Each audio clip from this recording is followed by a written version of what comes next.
Ir sestdienas rīts, 10:11. Jūsu televizora ekrānos kanāls Rīga TV 24 un automotoraidījums numur 2. Šodien raidījumā ceļu satiksmes negadījumu un ierēbušo autovadītāju statistika šajos Līgos svētkos. No 2. jūlija spēkā stājās jauni sodi ātruma pārsniedzējiem. Latvijas transporta līdzekļu apdrošinātāju birojas demonstrē karti, kurā redzami octa nemaksātāju novadi. Biķernieks Spidvej stadionā pirmo reizi risinājās pasaules līmeņa Spidvej sacensības. Ar zināmām bažām katru gadu gaidām Līgos svētkus, kas notiksies uz ceļiem, kā mūsu līdzcilvēki, automobīļu vadītāji spēs savienot līgošanu ar priecāšanos. Jāsaka, kad gan akcijas bija no CSS drošības direkcijas ar šo izglītojošo kampaņu, dusmīgs toties dzīves, gan arī policija aktīvi strādāja un arī veiksmīgi esam šos pagājušos svētkus jau pavadījuši veiksmīgi. Tā kā gan Līgo, gan Jāņos mums tādi traģiski negadījumi nav bijuši. Bijis arī Latgalē viens tāds precedents, kad policijas darbiniekiem nācās pielietot arī šaujamieroci. Paldies Dievam, viss ir veiksmīgi beidzies. Jāsaka gan, ka ir viegls miesas bojājums iegūsi pasažieri, kas atradās automašīnā, pret kuru tika izmantot šaujamierocis un tad par cik nebija citu iespēju šo transporta līdzekli apturēt un bija arī apdraudējums gan citiem satiksmes dalībniekiem, gan apkārtējiem. Ja? Un uz policijas prasību šis transporta līdzekļu vadītājs nereaģēja un nestājās, tad tika atbilstoši likuma par policiju tika pielietots šaujamierocis. Šī vadītāja rīcība ir vairāk kā bezatbildīga. Bet veiksmīgā kārtā viņš ir aizturēts un noteikti likumā noteiktā kārtība arī saņems atbilstošu sodu. Varbūt vēl viens tāds precedents Zemgales reģionā, kad autovadītājiem tika konstatēta alkohola koncentrācija organismā 5,5 promils. Vairāk gan cilvēks otrais veikt šo izelpus pārbaudi atteicās, ja, tad kāds tad ir tas gala rezultāts, mēs neuzzināsim, jo tika šis protokols noformēts par atteikšanos no alkoholisko ietekmes pārbaudes. Ja.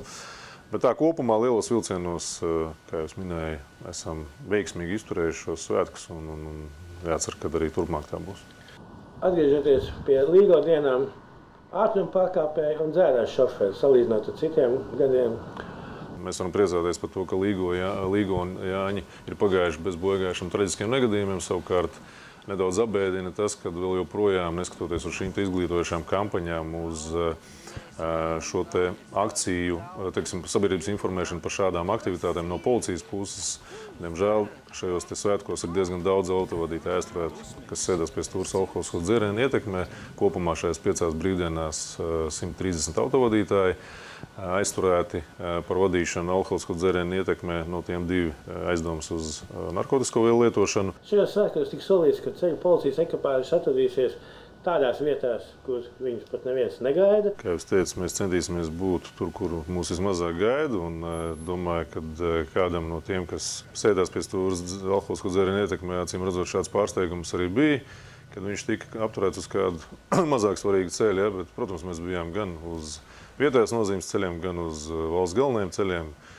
Rīkojām gan tādus mazākus reidus, bijām diezgan mobili, ilgus vienas vietas nestāvējām. Un, protams, arī rīkojam masveida šīs pārbaudes. Tā kā, ņemot vērā iespējams arī šīs mūsu aktivitātes un nedaudz varbūt citu taktiku, ja, tad arī šie lielais dzērāju šoferu skaits, tam ir tas rezultāts. Ja. Tā kā šādas akcijas turpināsies, neskatoties to, vai ir svētki vai nav. Jebkurā gadījumā policija turpinās, kā jau no dienas uz dienu strādāt, ja, un es, protams, aicinātu nesēsties pie stūres alkoholisko dzērienu ietekmē. Kā arī nepārkāpt atļauto braukšanas ātrumu, jo no šīs nedēļas 2. jūlija ir stājušies spēkā jaunie sodi. Nopietni sodi, brīžiem gan gandrīz kā Eiropā.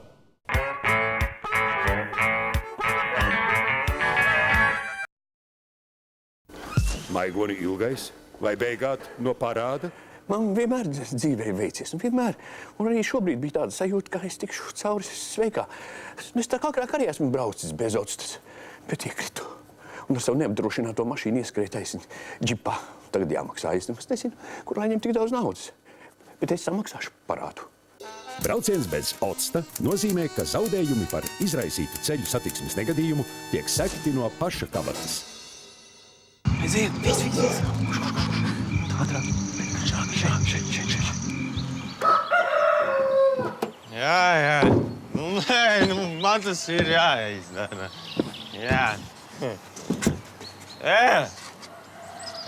Jūs vecās desas!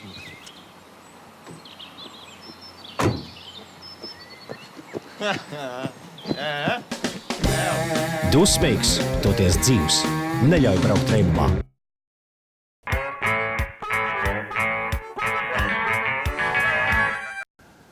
Daudz vietu mēdījos jau izskanējuši sodi par ātruma pārkāpšanu. Ja mēs runājam konkrēti, tad divas būtiskas lietas ir noteikti jāzina. Pirmkārt tas, ka ātruma sodi šobrīd attieksies arī uz mopēdu vadītājiem.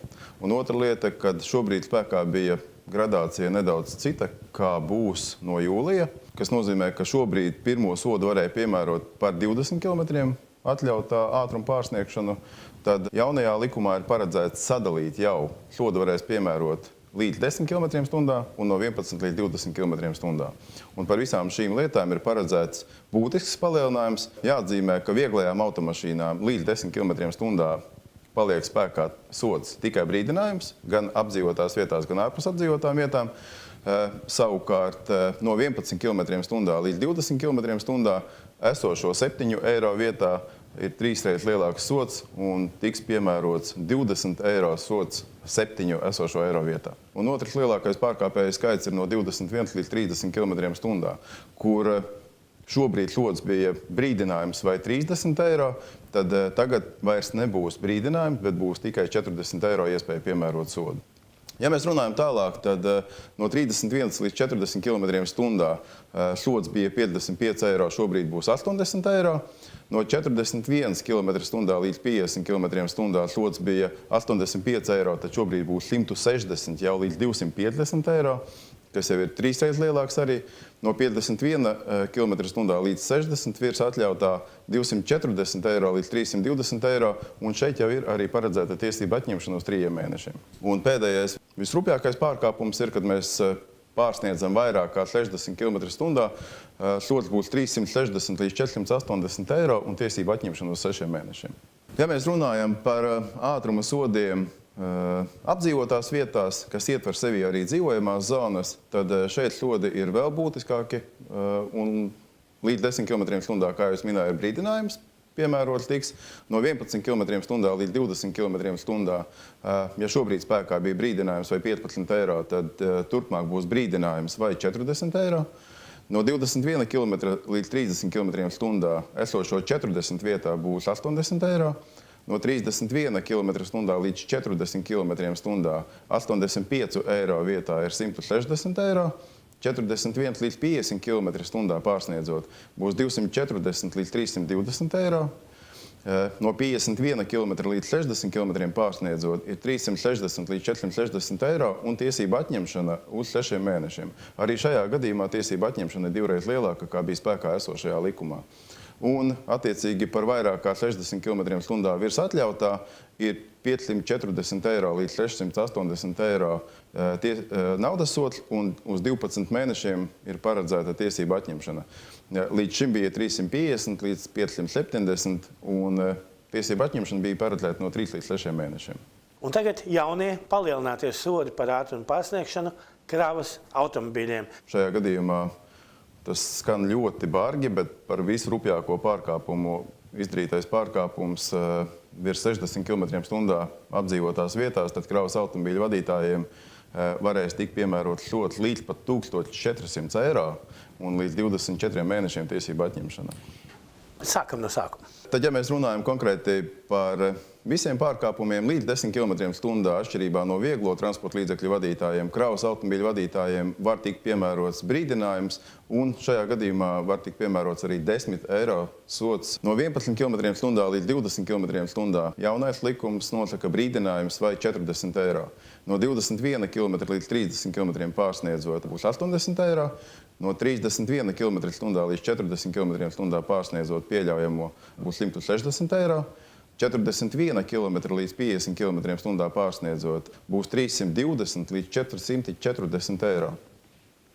51 km/h līdz 60 km/h virs atļautā. Spēkā būs 480 līdz 640 eiro un tiesību atņemšana no 6 līdz 12 mēnešiem. Un pēdējais virs 60 km/h pārsniedzot pieļaujumu ātrumu. Spēkā būs 720 līdz 960 eiro un tiesību atņemšana jau uz fiksētu termiņu 12 mēnešiem. Un par vissmagākajiem pārkāpumiem, proti kravas automobīļu vadītāji apdzīvotās vietās, kas ietver sevi arī dzīvojamās zonas, sodi būs līdz 10 km/h brīdinājums vai 10 eiro. No 11 km līdz 20 km/h pārsniedzot ir 80 eiro, no 21 km līdz 30 km pārsniedzot ir 160 eiro, no 31 km pārsniedzot līdz 40 km 320 eiro būs, kad stāsies spēkā likums. No 41 km/h līdz 50 km/h pārsniedzot ir 480 līdz 620 eiro, no 51 km līdz 60 km pārsniedzot šobrīd būs 700 līdz 880 eiro un tiesību atņemšana līdz 12 mēnešiem, no 6 līdz 12 mēnešiem. Un visrupjākais pārkāpums pārsniedzot virs 60 km/h apdzīvotās vietās un dzīvojamās zonās pēc likuma spēkā stāšanās sods būs no 1040 eiro līdz 1400 eiro un tiesību atņemšana uz 24 mēnešiem.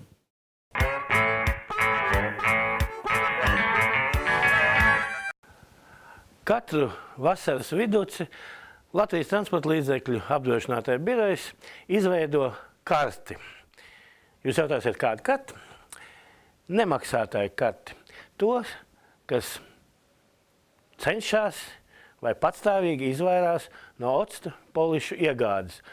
Un tātad šī raidījumā prezentējam atkal jaunāko karti ar jaunākām tendencēm, kādas no kurā Latvijas malā, kurā novadā ir nemaksāšanas, ja gluži otrādi, ir daudzos rajonos ļoti labas tendences, kur octus policija pērk pietiekoši daudz. Jāsaka, ka šajā kartē nav pārāk daudz izmaiņas, joprojām Latgales reģions ir tomēr tas, kas uzrāda tos sliktākos rādītājus, ja, un jo īpaši tas ir Rēzeknes rajons. Tur neapdrošināto procents ir vairāk kā 5%, ja, un tā ir tiešām jau diezgan ievērojams tas skaits cilvēku, kas tomēr ir izraisījuši avārijas, neesot obligātai apdrošināšanai. Līdz ar to šī tendence, manuprāt, nav labvēlīga, ja, nav pareiza, un tāpēc arī droši vien policijai vajadzētu šajā reģionā nedaudz pastiprināt šīs kontrolas. Kāda izstāsta pārējie Latgales reģionu novadi? Runājot par šo gadu, jāsaka, ka arī Daugavpils rajons un Balvas rajons neizskatās labi. Tie ir tie paši 4–5% neapdrošinātie. Un, godīgi sakot, izceļās šogad Ventspils, kur arī ir diezgan liels neapdrošināto procents. Tāda situācija nebija iepriekšējos gados. Ja paskatāmies nedaudz vēsturiski, tad 2013. gadā mums negatīvos līderos bija Rēzeknes, Krāslavas un Jēkabpils rajoni, bet gadu atpakaļ Rēzeknes, Daugavpils un Ludzas rajoni. Uz kopējās Eiropas fona, kā mēs izskatāmies, kādi mums ir tie vidējie rādītāji? Uz kopējā Eiropas fona mēs izskatāmies tīri normāli, ja sevišķi ņemot vērā to, ka mūsu likumdošana ir ļoti lojāla pret neapdrošinātajiem. Mums drīkst būt situācija, kad transporta līdzeklis ir reģistrēts, ja, bet vienlaicīgi ir neapdrošināts, jo, ja viņš netiek lietots, viņu var neapdrošināt. Ja. Daudzās valstīs šī reģistrācija sasaistīta ar apdrošināšanas esamību, ja, tad reāli, ja mašīna ir reģistrēta, viņai jābūt apdrošinātāji. Ja, teiksim, cilvēks izlem šo mašīnu pilnībā nelietot, tad viņš arī ņem ārā viņu no reģistra, ja, un nelieto, un līdz ar to neapdrošina. Atgriežamies pie Latvijas rādītājiem.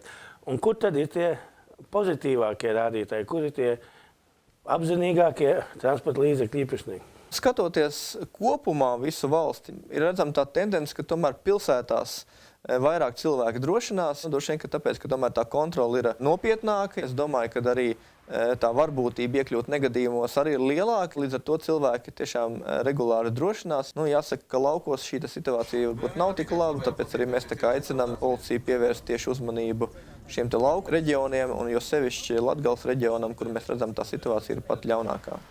Un kurš reģions ir tas, teiksim, pirmrindas reģions? Protams, kā vienmēr, Rīgas rajons ir tiešām parāda labas rādītājs. Tur ir daudz cilvēki, kas apdrošinās, maz neapdrošināto, bet ir arī tāda situācija, ka šoreiz Gulbenes un Madonas rajons parāda vēl labāku situāciju nekā Rīgā un Rīgas pievārtnē. Būtiski arī cilvēkiem tomēr būtu padomāt, ka tas sods varbūt tas arī nav tas lielākais ļaunums, kas cilvēkam var notikties, ja viņš neapdrošinās. Ja, jo tomēr jāpadomā ir par tām avārijām, kur tomēr cilvēki regulāri iekļūst, un par tiem zaudējumiem, ko jūs ar savu neapdrošināto transporta līdzekli varat nodarīt citiem. Un tajos gadījumos, kad cieši cilvēki un cieši nopietni, tad šīs izmaksas ir ļoti lielas. Ja. Mums pat arī par negadījumiem Latvijā nav nemaz tik maz gadījumu, kad izmaksas ir vairākas 100 000 eiro apmērā. Līdz ar to stipri vajadzētu padomāt, vai mēs esam spējīgi atlīdzināt šādas summas, vai mēs esam tik bagāti, lai varētu no savas kabatas vēlāk apmaksāt šos ievērojamus zaudējumus. Būtiski ir arī tas, ka tomēr, ja mēs skatāmies reālu situāciju, tad ne visi transporta līdzekļi tiek lietoti tikai Latvijā. Ir tomēr gadījumi, kad mēs braucam apciemot savus, varbūt radus paziņas, kas varbūt devušies uz ārvalstīm, piemēram, strādāt. Ja?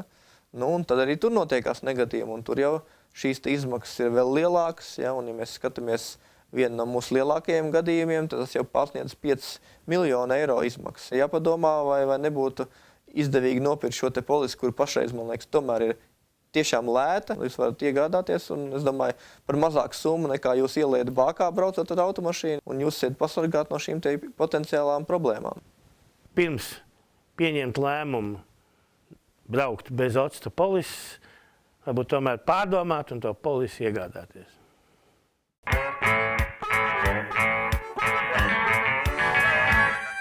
Dižā Latviju dzejnieku plūdoņu vārdiem runājot, un atkal tukšs un kluss ir klajumā, kas saka, lielais notikums ir pārbrāzies, un tā mēs varam teikt. Cirks ir aizbraucis.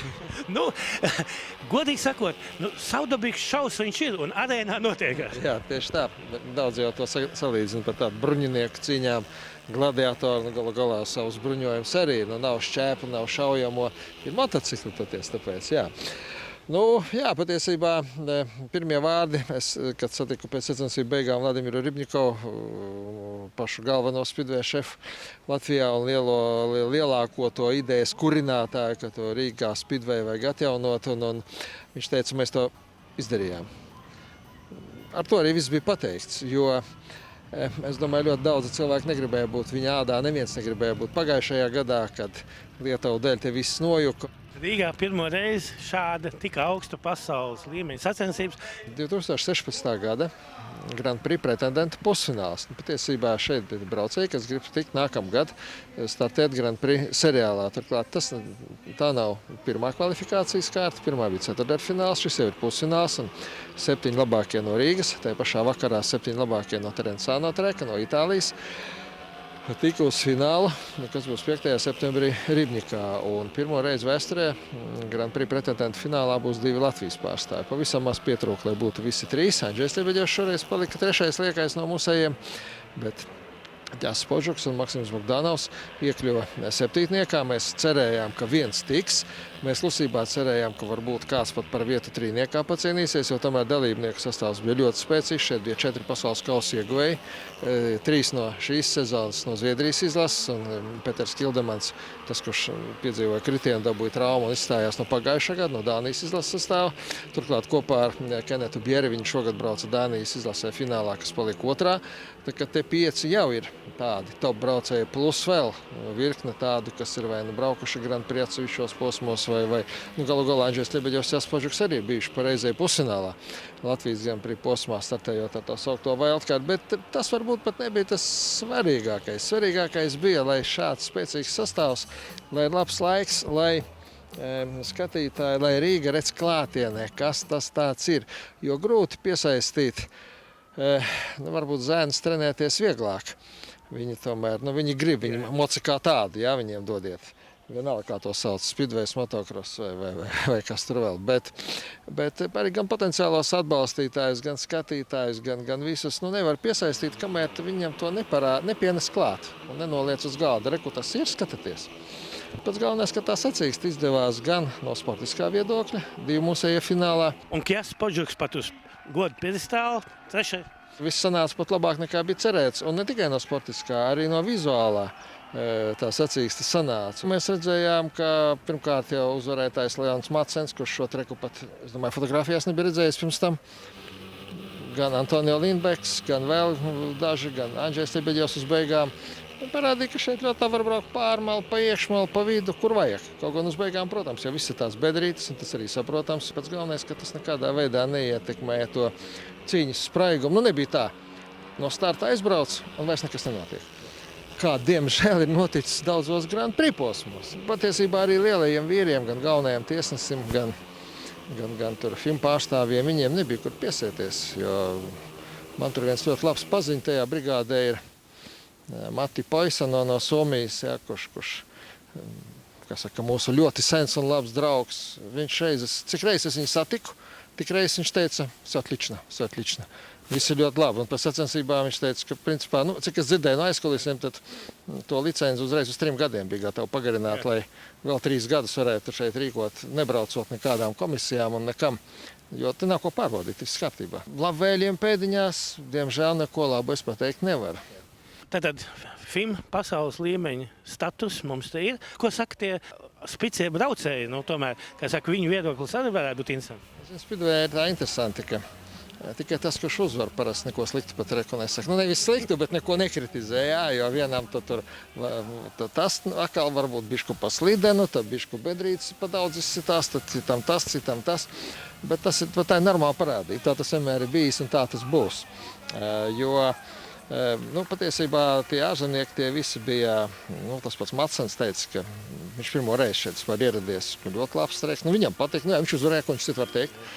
Bet pašā laikā, nu, ja būtu slikts treks, viņš nekad to dzīvē neredzējis, viņš nenodemonstrēja tik augsta līmeņa braukšanu. Varīgi sakot, arī kritieni būtu ne tikai 2 uz 20 braucieniem, bet tur būtu stipri vairāk varētu būt. Tas varbūt pat nebūtu tas rādītājs, duži vienkārši neviens neriskētu.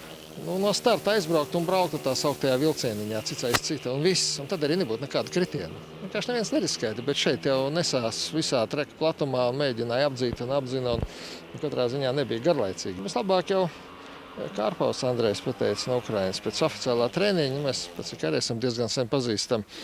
Viņš teica, ka treks, kāda vaina trekam, sēdies un brauc. Kāda problēma? Nav pasaulē 2 vienādu spīdvēja treku. Nav spīdvēja treku pasaulē, kas pilnīgi visiem patiktu. Vienam liekas, jā, šeit ir diezgan asi tie līkumi, jā. Tā ir sava specifika, te ir tehniski sarežģīts, bet tā ir biķernieku treka specifika. Sava specifika ir Daugavpils trekam, sava, es domāju, vēl trakāka specifika ir Rivņikas mototrekam, kur būs fināls. Tur tie izējas līkumi ir tādi, ka tur tie, kas tur bieži nebrauc, vispār nevar piešauties. Bet tas jau nenozīmē, ka tas ir labi vai slikti. Nu, gluži vienkārši šis ir tāds treks, un tādu to pieņem. Galvenais, lai treks nebūtu bīstams, lai tur neizsistos lielas bedres, kādas arī neizsitās, nu, varbūt uz beigām pāris, bet tas arī viss norakstāms uz to, ka ja, tas ir jauns, svaigs treks un piestrādās un būs. Un gal galā tā kā gluži galds arī nav labi, ja treks ir. Tomēr tas ir spīdvējs, tur jābūt kaut kādām, es nezinu, speciāli bedres vēl neviens netaisa, bet ideāli gludi ir tikai šoseis trasa, bet tas jau ir cits sporta veids atkal. Nu ko, lielais pasaules līmeņa spīdvējs Latvijā ir ienācis, un cik es sapratu, tad ne pēdējo reizi mēs viņu šeit redzēsim. Noteikti. Iespējams, ka nākamgad, ja mums to iedos, nākamgad šeit būs pasaules kausa pusfināls pat. Jo, ja tāds būs, tad tas būs Rīgā. Tāpēc, ka Daugavpilī nākamgad notiek pasaules labāko pāru fināls, pēdējais posms, jā, tas sauktais Eirosporta kauss, ko viņi grib transformēt atkal kā pasaules čempionātu, kas kādreiz jau bija. Bet tādā gadījumā pasaules kauss, vai tā būs kvalifikācija vai pusfināls, mēs domājam, ka pusfināls uzreiz ar Latvijas izlases piedalīšanos būs atkal šeit.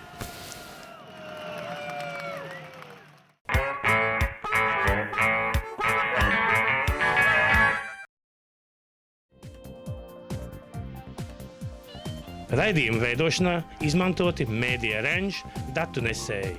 Izplatītājs Baltijā TX Latvija.